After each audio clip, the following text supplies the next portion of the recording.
What's up, guys? Welcome back to FishOfHex. My name is Travis. In today's video, we're going to be talking about the 10 things that you should be thinking about as a beginner saltwater hobbyist. Now, if you like this type of content, make sure you give the video a thumbs up and don't forget to subscribe for more. And with that said, let's go ahead and get started.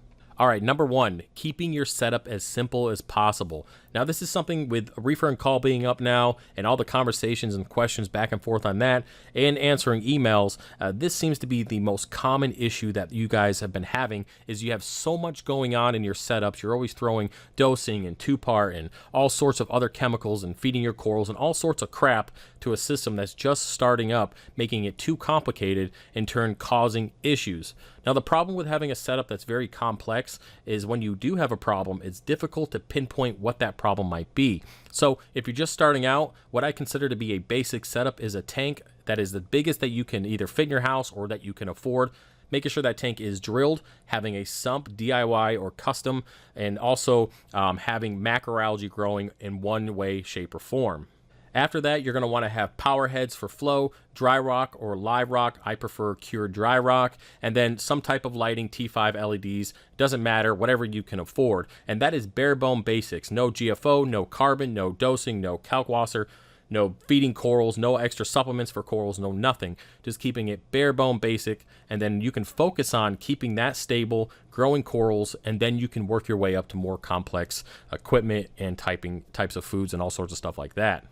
Now, moving on to number two, and this is kind of related to number one, is you don't need to buy the best of the best. And what I mean by that is if you guys have been here for a while, if you remember the 125 from a couple years ago, that tank was completely DIY. I drilled the tank, I built the sump, and I really used lower end equipment like Jabo, return pumps, power heads, dosing pumps, and used some kind of lower end reactors and stuff. And guess what? That tank was very successful. It was only up for about a year and a half. And again, I did really well. Now, fast forwarding here to the 300, of course, I spent a hell of a lot more money on this tank, but I will say right off the bat, it's because of you guys, the support here on YouTube, the coral sales, the donations, all sorts of stuff, and of course, I can't forget the sponsorships. That tank is my dream tank, so yes, I spent a hell of a lot more money, but I will say without a doubt, I'm getting the same success in this tank and growth as I did in the 125, and it just goes to show that you don't need the biggest, best thing on the market to still be successful. But if you have the money and you want to go ahead and buy higher end power heads, return pumps, and go out with a fancy sump and all that stuff,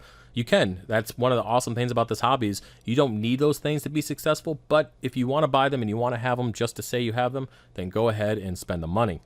All right, number three, preventing and eliminating pests should be your number one priority when it comes to introducing anything to your reef tank. What I mean by this is starting off right with cured dry rock and stay away from the live rock from the local fish store because you don't really know what you're getting with hitchhikers and die-off and the excess nutrients and all the troubles that come with live rock. Now, it is a benefit of getting all that biodiversity and stuff, but trust me, in the long run, you're better off just curing and using your own dry rock. Now, when it comes to quarantining, I recommend quarantining fish, coral, and inverts. Now, example of inverts is basically somebody messaged me the other day and said, hey, I started quarantining my inverts because of you, and I just found an aptasia growing on the shell of one of the snails, and that would have ended up in his display tank and could have spread like wildfire. It could have been a bigger issue than it was worth. So taking that time to quarantining, preventing pests and parasites from getting in your tank, and kind of avoiding the whole struggle and that downside of dealing with ick, having to go fallow for 10 weeks, dealing with like an acropora eating flatworm that will wipe out all your corals. I mean, it's just one of those things that if you just take the time early on, you will be happier and you have a better chance of staying in the hobby for the long haul by just not going through those bad experiences. So yes, always quarantine and prevent and eliminate pests. All right, number four, and this is kind of feeding off of number three, and that is starting off with easier fish and easier coral.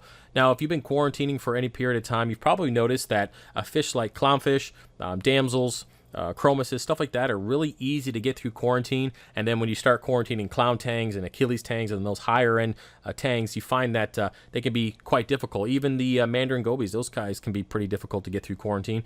So I recommend that you start off early on with clownfish, chromus, damsels, some of those easier types of fish. Wrasses seem to be pretty easy to get through quarantine. Some easier tangs like the yellow tang, the scopus tang, those guys are easy to get through quarantine. And yeah, start off there, work your way through, and then when you want to invest some money in some higher end fish that are a little bit more difficult to get through the quarantine process, you will have more experience and know what you should be doing to better the chances of getting them through quarantine. Now, when it comes to coral, it's kind of the same thing. You want to start with something that's a little bit more hardier. Mushrooms, zoanthids, leathers, frog spawns, hammers, torches. Those things seem to be pretty common for beginners, and not only are they easier and can deal with the fluctuations in water parameters a little bit better than some SPS, basically that seems to be the most movement of all corals. I mean, that's what people want. They want the movement in the tank, and it just kind of happens to work out that those seem to be a lot easier than some of the higher end stuff.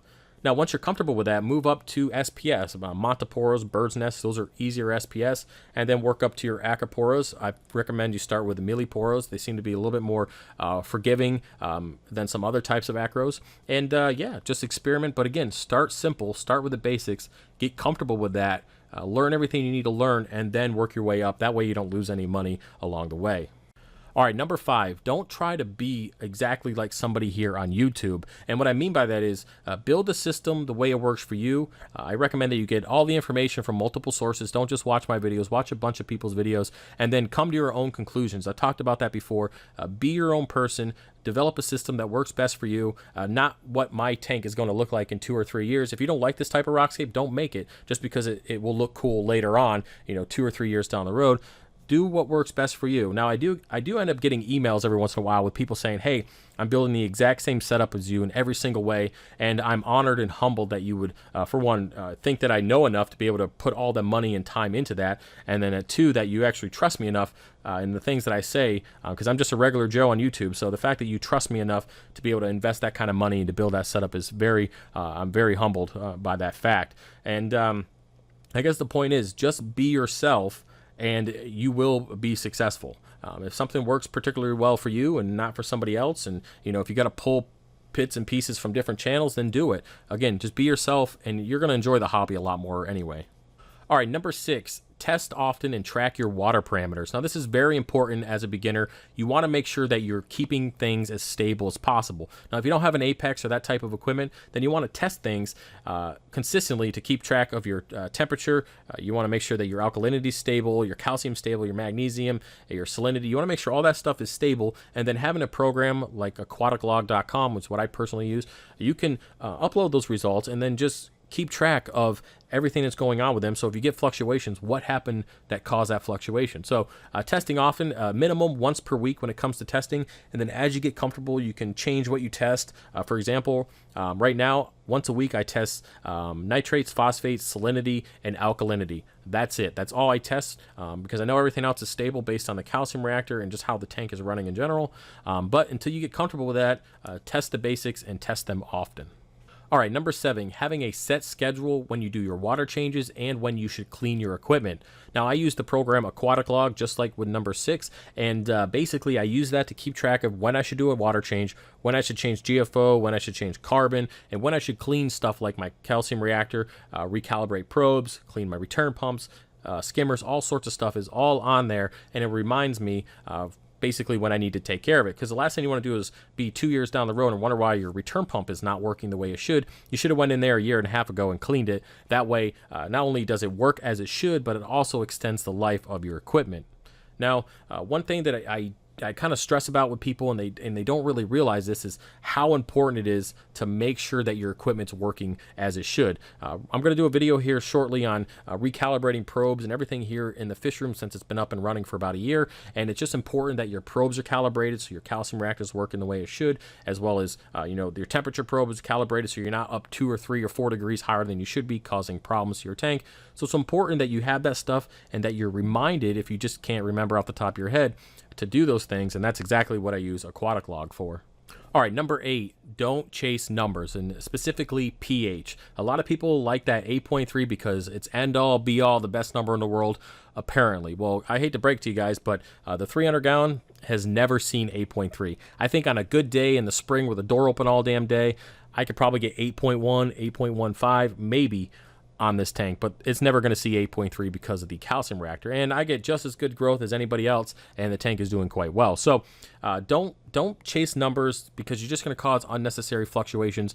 For example, as a bonus, don't use the pH buffers. I've talked about that before. If you're dosing to try to get 8.3 with a pH buffer, you're going to cause the fluctuations, the spikes, the swings in alkalinity. You're going to kill shit. It's just not good. So don't chase numbers, and you will be better off for it. And don't obsess over having perfect levels. That's going to drive you crazy. Just go within the acceptable range, and then just make adjustments to slowly make adjustments to allow those to get up to the optimal range that you feel quote unquote to be optimal, and then just leave it as is. All right, number 9, and this kind of ties in with number 8, is don't overthink everything. Don't try to be perfect, because you're going to drive yourself crazy. Understand that you got to keep it simple. And yes, with all the information out and all the different things that people have going on here on YouTube, you're going to overthink things. And I find people coming to me with a million different things they want to do on their new build. And sometimes I just got to say, hey, give me the list. Let me pull out a few things that we should be focusing on, kind of like the reason why I'm making this video. And let's go from there. Let's not overthink it. Let's not make it overcomplicated. And then we can progress off of what we build from that. So again, try not to overthink everything. Enjoy the progress, enjoy the rush, enjoy the experience and the feelings that you get when being in the hobby, the joy of building your tank from nothing to a full SBS reef tank. Enjoy that stuff, and don't overthink and try to get everything all at once. Again, just enjoy it. All right, number 10, and this will be our final thing that you should be thinking about as a beginner saltwater hobbyist, and that is don't be afraid to fail. And that is something that I think people are scared of. Failure is one of those things that I never wanted to deal with. It's not a comfortable feeling. The loss of money and the experience of failing is just unsettling, and it doesn't feel good. But understand that that's how we learn. We fail. There's a million things that I did wrong before I built this 300-gallon reef, and kind of the reason why I built this channel is to show you guys the things that I've done wrong and talk about those in videos like this, so you don't have to do them. But understand, you're not going to learn everything overnight. You're going to make mistakes. Just learn the basics and understanding that failure is okay. Just make sure you learn from them and try not to fail later on with the same thing. And yeah, so that's about it for this video, guys. I hope you enjoyed it. Again, if you liked the video, give it a thumbs up. If you have anything you want to add to this list, put it in the comment section below, and I'll try to find some helpful videos and put it in the description. And yeah, if you want to support the channel, check out FishOfHex.com for coral sales, Phyto, NO3, PO4, t-shirts. You know it, it's all there. And I'll see you guys later in the week. Peace.